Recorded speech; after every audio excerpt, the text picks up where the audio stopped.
इस वीडियो में हम जनरल नॉलेज मीन्स सामान्य ज्ञान को लर्न करेंगे। इससे पहले मैंने जनरल नॉलेज पर अपने 2 वीडियोज़ अपलोड कर रखे हैं। अगर आपने उन वीडियोज़ को नहीं देखा है तो मैं उनका लिंक डिस्क्रिप्शन में दे दे रहा हूँ। आप डिस्क्रिप्शन में दिए गए लिंक की सहायता से उन दोनों वीडियो को आसानी से देख सकेंगे।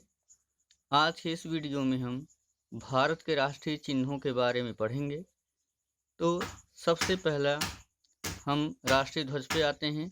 राष्ट्रीय ध्वज मीन्स होता है नेशनल फ्लैग।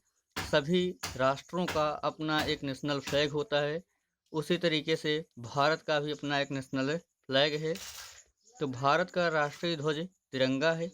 पहला पॉइंट हम देखते हैं, भारत का राष्ट्रीय ध्वज तिरंगा है जिसमें 3 रंग हैं। यहाँ पे आप देख सकते हैं इसी तरीके का हमारा नेशनल फ्लैग होता है। तो यहाँ पे सबसे ऊपर होता है केसरिया। यहाँ पे बीच में जो वाइट पट्टी दिख रही है, यहाँ पे इस तरीके से लिखा नहीं होता है, लेकिन यहाँ पे बीच में एक अशोक चक्र होता है जिसमें 24 तीलियाँ होती हैं और सबसे नीचे हरा रंग होता है। तो यहाँ पे जो केसरिया रंग है सबसे ऊपर का, ये बल का, शांति का, बल का, शक्ति का और शौर्य का प्रतीक है। केसरिया रंग जो है ये बल का, शक्ति का और शौर्य का प्रतीक है। जो श्वेत रंग है, सफ़ेद रंग दिख रहा है आपको, ये शांति का और सच्चाई का प्रतीक है। और सबसे नीचे जो हरा रंग है, यह भारत भूमि की हरियाली का प्रतीक है। तो केसरिया बल, शक्ति और शौर्य का प्रतीक है। श्वेत रंग है, शांति सच्चाई का प्रतीक है। और हरा रंग भारत भूमि की, पृथ्वी की हरियाली का प्रतीक है। भारत भूमि की हरियाली का प्रतीक कह सकते हैं। तो ध्वज की लंबाई चौड़ाई का अनुपात 3:3:2 है। ध्वज की लंबाई चौड़ाई का अनुपात 3:2 है।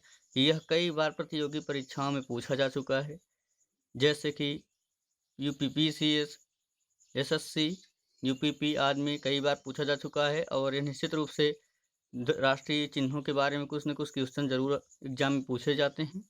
तो ध्वज की लंबाई चौड़ाई का अनुपात 3:2 है। अगला पॉइंट देखते हैं, श्वेत रंग के बीच में उपस्थित चक्र जिसमें 24 तीलियां हैं, हमेशा आगे बढ़ते रहने का संदेश देता है। जो श्वेत रंग है उसके बीच में जो अशोक चक्र है जिसमें 24 तीलियां हैं, वह हमेशा आगे बढ़ते रहने का संदेश देता है। अब हम यह जान लेते हैं इस राष्ट्रीय ध्वज को बनाया किसने था, डिजाइन किसने किया था। तो श्री पिंगली वेंकैया जी द्वारा डिजाइन किया गया भारत का राष्ट्रीय ध्वज 22 जुलाई सन 1947 को अपना लिया गया। इसका डिजाइन किसने किया था, श्री पिंगली वेंकैया जी ने। और भारत सरकार ने इस नेशनल फ्लैग को 22 जुलाई सन 1947 को अपना लिया। ये भारत देश का राष्ट्रीय ध्वज यही होगा जिसको पिंगली वेंकैया जी ने डिजाइन किया है। दूसरे पॉइंट पे आते हैं, राष्ट्रभाषा। सभी राष्ट्रों की अपनी एक अलग से राष्ट्रभाषा होती है, उसी तरीके से भारत की भी एक नेशनल लैंग्वेज है। तो भारत में सभी राज्यों को यह छूट दी गई है कि वे अपनी अपनी भाषा का चुनाव कर सकते हैं। तो सभी राज्यों की अपनी अलग अलग भाषाएं हैं। केंद्र सरकार ने 22 भाषाओं को आधिकारिक भाषा मानते हुए हिंदी और अंग्रेजी को अपने कार्यों के लिए आधिकारिक भाषा माना है। तो केंद्र सरकार ने कुल 22 भाषाओं को आधिकारिक भाषा कहा है, जिसमें से उसने अपने कार्यों को करने के लिए अंग्रेजी और हिंदी को आधिकारिक भाषा चुना है।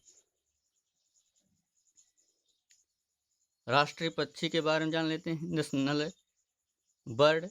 तो राष्ट्रीय पक्षी, भारत का राष्ट्रीय पक्षी मोर है। दूसरा पॉइंट, मोर का जीव वैज्ञानिक नाम पाओ क्रिस्टेटस है। कभी कभी प्रतियोगी परीक्षाओं में भी पूछ लेता है कि मोर का जीव वैज्ञानिक नाम है या भारत के राष्ट्रीय पक्षी का जीव वैज्ञानिक नाम है। तो मोर का जीव वैज्ञानिक नाम पाओ क्रिस्टेटस है। चौथे पॉइंट पे आते हैं, राष्ट्रीय पुष्प नेशनल फ्लावर के बारे में जान लेते हैं। राष्ट्रीय पुष्प, इसकी इंग्लिश नेशनल फ्लावर होती है। तो इस पे पहला पॉइंट, भारत का राष्ट्रीय पुष्प कमल है, इसे लोटस कहते हैं इंग्लिश में। तो भारत का राष्ट्रीय पुष्प कमल है। कमल का जीव वैज्ञानिक नाम निलंबो न्यूसीफेरा है। कमल का जीव वैज्ञानिक नाम निलंबो न्यूसीफेरा है। 5वें पॉइंट पे आते हैं, राष्ट्रीय वृक्ष नेशनल ट्री। भारत का राष्ट्रीय वृक्ष बरगद है। भारत का राष्ट्रीय वृक्ष बरगद है। बरगद का जीव वैज्ञानिक नाम फीकस बेंगालेंसिस है। बरगद का जीव वैज्ञानिक नाम फीकस बेंगालेंसिस है। पॉइंट 6 पे आते हैं, राष्ट्रगान नेशनल एंथम। सभी राष्ट्रों का अपना एक, जिस तरीके से राष्ट्रीय ध्वज होता है, नेशनल फ्लैग होता है, उसी तरीके से सभी राष्ट्रों का अपना एक नेशनल एंथम होता है। तो गुरुदेव रविंद्रनाथ टैगोर द्वारा लिखा गया भारत का राष्ट्रगान जन गण मन है। गुरुदेव रविंद्रनाथ टैगोर ने इसकी रचना की थी, किसकी? जन गण मन की, और यही भारत का राष्ट्रगान है। इसका गाने का समय 52 सेकंड है, अर्थात जन गण मन को, जो हमारा राष्ट्रगान है, उसको पूरा करने में, पूरा गाने में 52 सेकंड का समय लगता है, और लगना भी चाहिए। राष्ट्रीय जलीय जीव, 7वां पॉइंट हमारा राष्ट्रीय जलीय जीव नेशनल एक्वेटिक एनिमल या नेशनल एक्वेटिक क्रिएचर। तो प्लेटेनिस्टा गेंगेटिका के नाम से जाने वाली डॉल्फिन मछली, जिसका निवास स्थान गंगा नदी है, भारत का राष्ट्रीय जलीय जीव है। डॉल्फिन मछली, जिसका जीव वैज्ञानिक नाम प्लेटेनिस्टा गेंगेटिका है, यही भारत की राष्ट्रीय जलीय जीव है। यह भारत की संकटापन्न जाति है। संकटापन्न मीन्स होता है कि यह विलुप्त होने के कगार पर है, जल्द ही गायब हो जाएगी। तो ऐसी जातियां प्रकृति में पाई जाने वाली, जो कुछ दिनों में समाप्त हो जाएंगी, उनकी संख्या बहुत घट गई हो, उसे संकटापन्न जात कहा जाता है। तो डॉल्फिन की संख्या बहुत ही कम हो गई है भारत में। इस तरीके से यह भारत की संकटापन्न जात की सूची में रखी गई है। और इसका जो निवास स्थान है डॉल्फिन मछली का, वह मुख्य रूप से गंगा नदी है। आते हैं पॉइंट 8 पे, भारत का राजकीय चिन्ह। भारत का राजकीय चिन्ह नेशनल साइन। तो यहाँ से हम देखेंगे, पहला पॉइंट है हमारा, सारनाथ के संग्रहालय में उपस्थित अशोक स्तंभ भारत का राजकीय चिन्ह है। भारत का राजकीय चिन्ह क्या है? अशोक स्तंभ है। यह सारनाथ के संग्रहालय में रखा गया है। तो कभी कभी एग्जाम में भी पूछ लेता है कि अशोक स्तंभ कहाँ उपस्थित है, तो सारनाथ के संग्रहालय में है। या ऐसे करके पूछेगा भारत का राजकीय चिन्ह कौन सा है, तो भारत का राजकीय चिन्ह अशोक स्तंभ है। इसका आदर्श वाक्य सत्यमेव जयते है, जिसे मुंडकोपनिषद से लिया गया है। अशोक स्तंभ का आदर्श वाक्य सत्यमेव जयते है, जिसका अर्थ होता है सत्य की जीत होती है, और इस आदर्श वाक्य को मुंडकोपनिषद सूत्र से लिया गया है। 9वें पॉइंट पे आते हैं, राष्ट्रीय पशु नेशनल एनिमल। तो इसमें पहला पॉइंट है, भारत का राष्ट्रीय पशु बाघ है। भारत का राष्ट्रीय पशु बाघ है। भारत में बाघों के संरक्षण के लिए, संरक्षण का अर्थ होता है सुरक्षित रखना, बचा करके, तो भारत में बाघों के संरक्षण के लिए सन 1973 ईस्वी में प्रोजेक्ट टाइगर की शुरुआत की गई। भारत में बाघों के संरक्षण के लिए सन 1973 ईस्वी में प्रोजेक्ट टाइगर की शुरुआत की गई। कई बार एग्जाम में पूछा जा चुका है कि प्रोजेक्ट टाइगर की शुरुआत कब की गई, तो प्रोजेक्ट टाइगर की शुरुआत 1973 ईस्वी में की गई। अगला पॉइंट इसी में, भारत में कुल 27 टाइगर रिजर्व हैं। तो कभी कभी एग्जाम में भी पूछ लेगा भारत में अभी तक कुल कितने टाइगर रिजर्व हैं? तो भारत में कुल अभी तक 27 टाइगर रिजर्व हैं। अगले पॉइंट पे आते हैं। पॉइंट हमारा जो 10 है, राष्ट्रीय गीत, नेशनल सॉन्ग। जिस तरीके से सभी देशों का अपना एक राष्ट्रगान नेशनल एंथेम होता है, उसी तरीके से सभी राष्ट्रों का अपना एक राष्ट्रगीत होता है। तो इसमें पहला पॉइंट है, बंकिम चंद्र चटर्जी द्वारा लिखा गया वंदे मातरम भारत का राष्ट्रीय गीत है। तो यहाँ पे श्री बंकिम चंद्र चटर्जी द्वारा लिखा गया वंदे मातरम भारत का राष्ट्रीय गीत है। 1896 ईस्वी में पहली बार इसे भारतीय राष्ट्रीय कांग्रेस के अधिवेशन में गाया गया था। 1896 ईस्वी में पहली बार इसे भारतीय राष्ट्रीय कांग्रेस के अधिवेशन में गाया गया था। 24 जनवरी सन 1950 ईस्वी में 24 जनवरी सन 1950 ईस्वी में भारत ने इसे राष्ट्रगीत के रूप में स्वीकार किया। तो राष्ट्रीय गीत को कब स्वीकार किया गया था भारत सरकार द्वारा? 24 जनवरी सन 1950 ईस्वी को।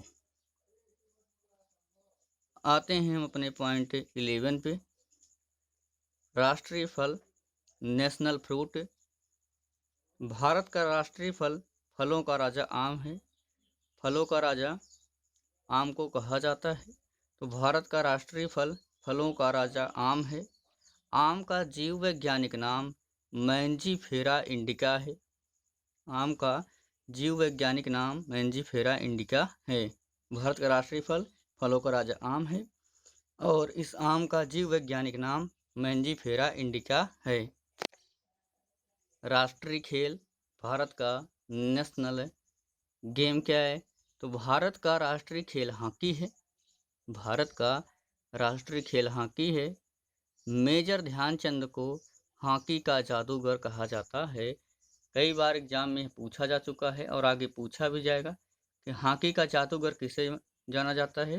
तो मेजर ध्यानचंद को हॉकी का जादूगर कहा जाता है, क्योंकि मेजर ध्यानचंद के नेतृत्व में कई बार सन लगभग 1928 लेकर के ऐसा कई बार हुआ कि मेजर ध्यानचंद के अगुवाई में भारत ने कई बार ओलंपिक पदक जीता है।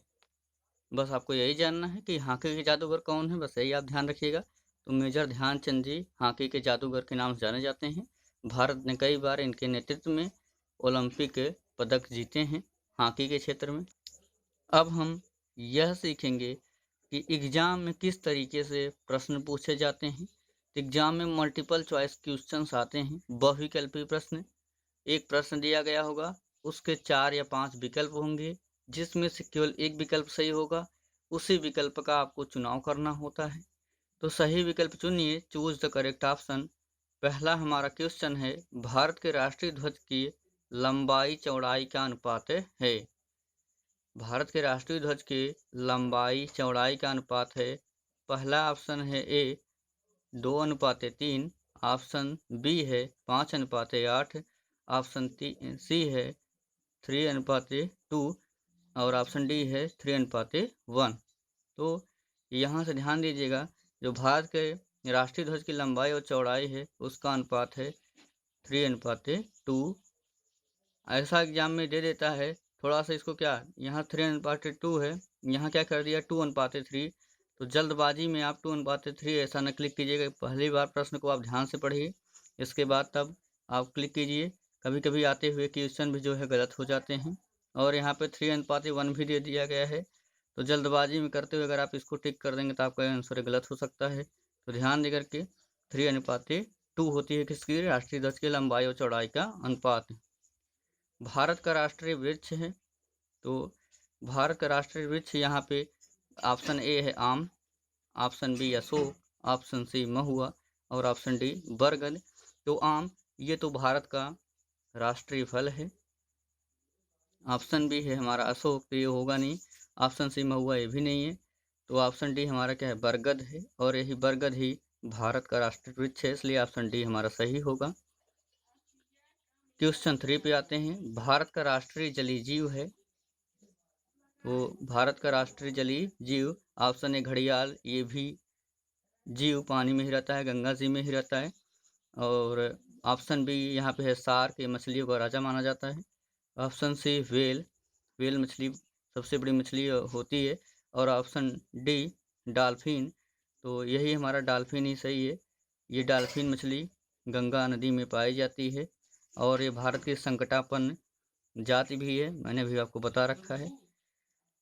क्वेश्चन 4 पे आते हैं। भारत के राजकीय चिन्ह का आदर्श वाक्य सत्यमेव जयते लिया गया है। भारत का राजकीय चिन्ह हमने आपको बता रखा था अशोक स्तंभ के बारे में। तो पहला ऑप्शन ए ऋग्वेद से, ऑप्शन बी कुरान से, ऑप्शन सी मुंडकोपनिषद से, ऑप्शन डी गीता से। तो भारत का जो राजकीय चिन्ह का आदर्श वाक्य सत्यमेव जयते है, यह मुंडकोपनिषद सूत्र से लिया गया है। न तो ऋग्वेद से, भारत का सबसे प्राचीन वेद ऋग्वेद है, और कुरान से इससे तो लिया ही नहीं गया है, और गीता से इससे भी नहीं लिया गया है। ये मुंडकोपनिषद सूत्र से लिया गया है। यही हमारा सबसे सटीक ऑप्शन है, इसलिए हम इसी को चूज करेंगे। आते हैं क्वेश्चन नंबर 5 पे। तो भारत के राष्ट्रीय ध्वज को डिजाइन किया था। ऑप्शन ए बंकिम चंद्र चटर्जी जी ने, ऑप्शन बी रविंद्रनाथ टैगोर जी ने, ऑप्शन सी है पिंगली वेंकैया, और ऑप्शन डी है इनमें से कोई नहीं। तो रविंद्रनाथ टैगोर जी, इन्होंने राष्ट्रगान नेशनल एंथम की रचना की थी। बंकिम चंद्र चटर्जी भी हम पढ़ के आ रहे हैं, इन्होंने नेशनल सॉन्ग राष्ट्रगीत की रचना की थी, वंदे मातरम की। तो ये पिंगली वेंकैया जी थे जिन्होंने राष्ट्रीय ध्वज को डिजाइन किया था। तो इस तरीके से हमारा पिंगली वेंकैया ऑप्शन सी सही होगा। आते हैं क्वेश्चन नंबर 6 पे। भारत में प्रोजेक्ट टाइगर की शुरुआत की गई 1973, 1947, 1950, 2000। 1947 15 अगस्त 1947 को भारत आज़ाद हुआ था, और 26 जनवरी 1950 को भारत का संविधान लागू हुआ था, और सन हमारा 2000 है। यहाँ पे इसलिए ऑप्शन हमारा 1973 यही सही है। प्रोजेक्ट टाइगर की शुरुआत 1973 ईस्वी में की गई थी, इसलिए हमारा ऑप्शन ए सही होगा। आते हैं क्वेश्चन नंबर 7 पे। क्वेश्चन नंबर 7 है, भारत के राष्ट्रीय गीत वंदे मातरम के रचयिता हैं। तो भारत का राष्ट्रीय गीत इस वंदे मातरम के रचयिता हैं। ऑप्शन ए है बंकिम चंद्र चटर्जी, ऑप्शन बी है APJ Abdul Kalam, option C है वेद व्यास, ऑप्शन डी है पिंगली वेंकैया। तो वेद व्यास जी ने महाभारत की रचना की थी, और पिंगली वेंकैया जी ने राष्ट्रीय ध्वज को डिजाइन किया था। एपीजे अब्दुल कलाम, अबुल पाकिर जैनुलाब्दीन अब्दुल कलाम, ये भारत के मिसाइल मैन के रूप में जाने जाते हैं। तो इसमें से हमारा ऑप्शन ए होगा, बंकिम चंद्र चटर्जी जी ने वंदे मातरम जो कि भारत का राष्ट्रीय गीत है उसकी रचना की थी। तो ऑप्शन ए हमारा यहाँ पे सही है। आते हैं क्वेश्चन नंबर 8 पे। क्वेश्चन नंबर 8 हमारा है, भारत के राष्ट्रीय गीत वंदे मातरम को स्वीकृत किया गया। भारत के राष्ट्रीय गीत वंदे मातरम को स्वीकृत किया गया। इसमें ऑप्शन ए है 26 जनवरी 1950। तो 26 जनवरी 1950 को जो है भारत का संविधान लागू किया गया था। ऑप्शन बी है 24 जनवरी 1950। तो यही 24 जनवरी 1950 हमारा सही है। भारत के राष्ट्रीय गीत वंदे मातरम को 24 जनवरी 1950 को स्वीकृत किया गया था भारत सरकार द्वारा। ऑप्शन सी है 15 अगस्त 1947। तो ये 15 अगस्त 1947 को हमारा भारत देश से स्वतंत्र हुआ था। और 10 मई 1857, तो 10 मई 1857 ईस्वी को भारत का प्रथम स्वतंत्रता संग्राम हुआ था। तो इस तरीके से हमारा ऑप्शन बी सही होगा। भारत के राष्ट्रीय गीत वंदे मातरम को 24 जनवरी 1950 ईस्वी को भारत के राष्ट्रीय गीत वंदे मातरम को 24 जनवरी 1950 को स्वीकृत किया गया था। आशा करता हूँ कि मेरा वीडियो आपको पसंद आया होगा। इसी तरीके के शानदार वीडियोज पाने के लिए आप मेरे चैनल को सब्सक्राइब कर लीजिए, अगर आपने अभी तक मेरे चैनल को सब्सक्राइब नहीं किया है। जैसे ही आप सब्सक्राइब करेंगे तो बगल में बेल आइकन दिखेगा, जिसे प्रेस करना है दबाना बिल्कुल न भूलिएगा, जिससे जैसे ही मैं नए वीडियोज़ को अपलोड करूँगा आपके पास नोटिफिकेशन पहुँच जाएगी, और आसानी से आप हमसे जुड़े रहेंगे और उस वीडियो को देख सकेंगे। इसके अलावा मैंने क्लास 12 की इंग्लिश और क्लास 10 के मैथमेटिक्स पर भी वीडियो अपलोड कर रखे हैं, और हिंदी के भी मेरे कुछ वीडियो हैं। अगर आपने उन सभी वीडियो को भी नहीं देखा है और देखना चाहते हैं तो आप मेरे चैनल को सब्सक्राइब कीजिए, वो सभी वीडियो भी आपको आसानी से मिल जाएंगे। Thanks for watching my videos.